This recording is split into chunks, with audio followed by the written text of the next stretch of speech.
All right. So, my name's Devin, and what I want to do is I want to talk to you about my journey personally and some of the stuff that I've been through recently. Come here, folks. Lay down. I've been on this journey of nine vibes for about 4 years. I had an incident happen in my life where suddenly I woke up and I was seeing codes and I was seeing numbers and I was writing them down. I didn't understand them. I am not a mathematician. I hated math in school. Science is kind of my thing and computers are my thing. And so I didn't quite understand what was going on. But what I did know is that Tesla and Einstein were talking about the exact same numbers. So I started researching. I started studying. And so 4 years later, basically is what you see with nine vibes. The reason that I'm talking to you right now about nine vibes is because I went through a personal transformation just recently. Some people have noticed that I haven't actually been on nine vibes, and there's a reason for that. It's because of the fact that I kind of tapped a place that I needed to back up a second and reevaluate. And the way I'll explain that is that I believe that there's knowledge and there's experience. And when you have too much knowledge, you need to go out in the world and take that knowledge that you have and apply it so that it becomes experience. And you can find out through that experience whether or not your knowledge is truthful or not truthful. I think that there are a lot of people who are figuring that out right now with 2020. Either your faith is holding up or you are crashing and burning. So for me, I had a lot of knowledge, not much experience. I always stood on the fact that you can love somebody or you can think that you are the most amazing person in the world, but if you don't have anybody to compare that to, it's only a concept. And so that's where I think you have to then, tip your scale. So if you have too much knowledge, you need to go out and you need to apply it and have it become experience. And if you have too much experience, you need to, and I say this as kindly as possible, sit down and be quiet and learn. You need to pick up books. You need to listen to other people who have experience. It doesn't mean you have to take it all as truth.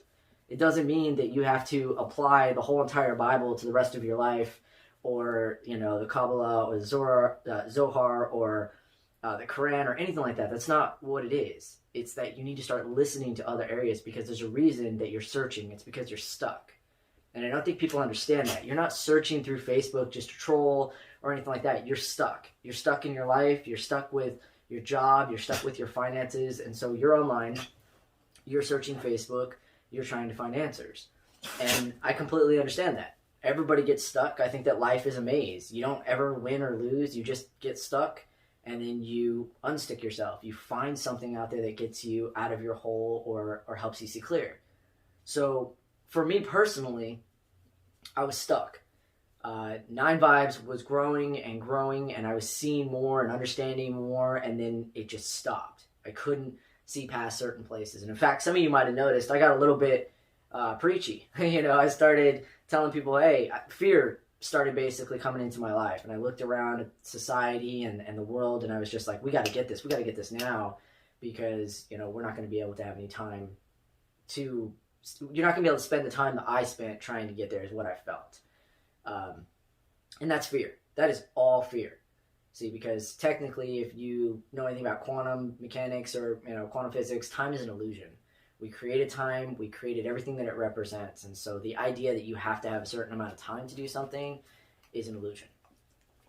So for me, what ended up happening is my closest people in my life were kind of telling me, hey, we believe what you're talking about. We think that nine vibes is awesome, but when you start talking about it at a quantum level or a mathematical level, you're up here and our understanding is down here.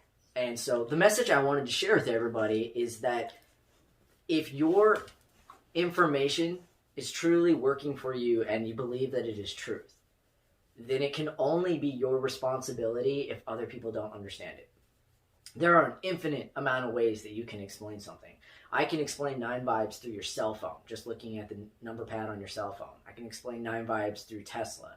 I can explain nine vibes through science and through math, through shapes, or through music. I can explain it through art.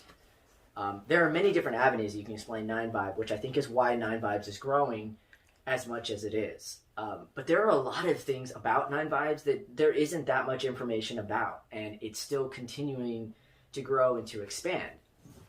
And so the thing that I would tell people is that if you think that your information is really truth and it's really going to help someone, what you want to do is you want to find a way to deliver it the best way that you can.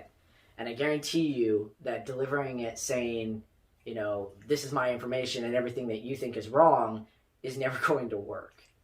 You have to be able to apply what you're talking about to the Bible if you're talking to a Christian. You have to apply what you're talking about to science if you're talking to a scientist. You have to do that in the world naturally. But it seems like with spirituality, we just get to stand on a very, very rocky foundation and claim that it is solid rock. And so I want to ask people to do what I didn't do, which is stop.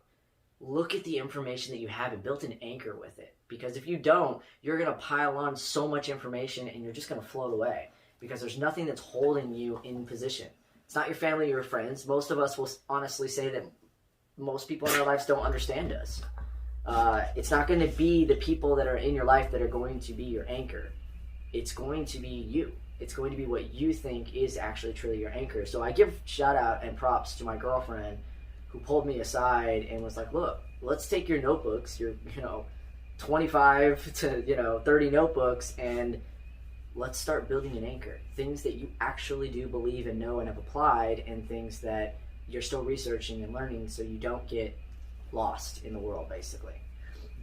So I just want to share that message with everyone else. I think that you should make an anchor. I think every single person, whether it be witchcraft, whether it be Wicca, whether it be religion, whether it be shaman, whatever it happens to be, stop and write down your anchor. Write down the things that you truly believe in and the things that you're trying to believe in or you're trying to understand. So that when you decide to stand on it against someone else, it's either something you get off your pedestal and say, hey, I don't know yet, but that's some really good information, or you stand on it and you say, let's talk about it, because no matter which way you go, I'm going to show you in a kind and generous way how it works. All right? So keep your 9 vibes alive. All you guys that are on my page, thank you so much. It has been absolutely awesome. There's a lot of really awesome math, science, and applications that are coming your way. Later.